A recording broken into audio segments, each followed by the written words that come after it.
Petits messages en bibliomancie, vous savez, ces petits messages qui apparaissent dans les livres, n'importe quel livre.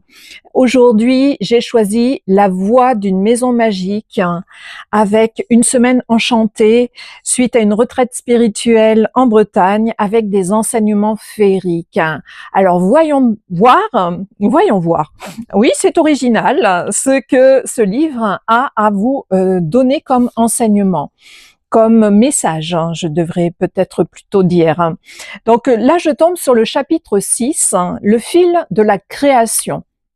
Déjà dans le titre, ça vous parle que vous, si vous êtes tombé sur cette vidéo, c'est pas anodin, c'est pas un hasard. En tout cas, moi, je ne crois pas du tout au hasard. Je crois qu'on est guidé vers les messages, quels qu'ils soient. Ça peut être une vidéo, ça peut être une parole de chanson, un mot que vous entendez dans des conversations anodines. Peu importe, je crois fort aux messages qui sont distribués tout au long de la journée pour nous, à condition d'y prêter attention.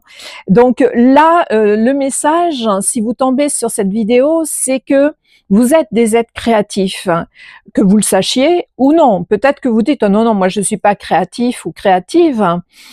Êtes-vous sûr de cela? Cherchez en vous.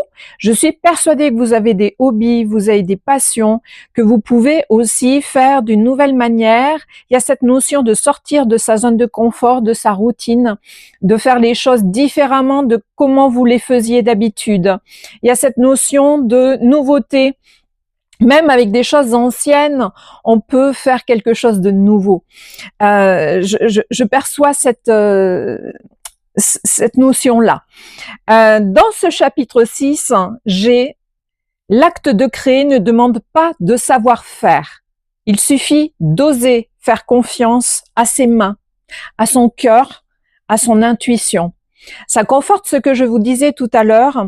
Vous pouvez très bien vous dire « Ah, j'ai envie de dessiner, mais je sais pas faire, j'ai jamais pris de cours. » Vous avez envie de dessiner? Prenez des crayons de couleur, prenez des pinceaux, peignez si vous le voulez, peu importe. En fait, on se focalise souvent sur le résultat.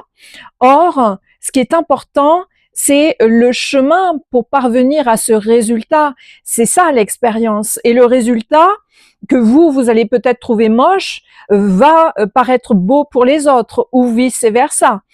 C'est-à-dire qu'on porte soi-même un jugement sur ce que l'on fait, les autres également, mais ça n'est peut-être pas ça le principal. C'est peut-être comment on y arrive, et peu importe le résultat, il y a le résultat qui est là de toute façon.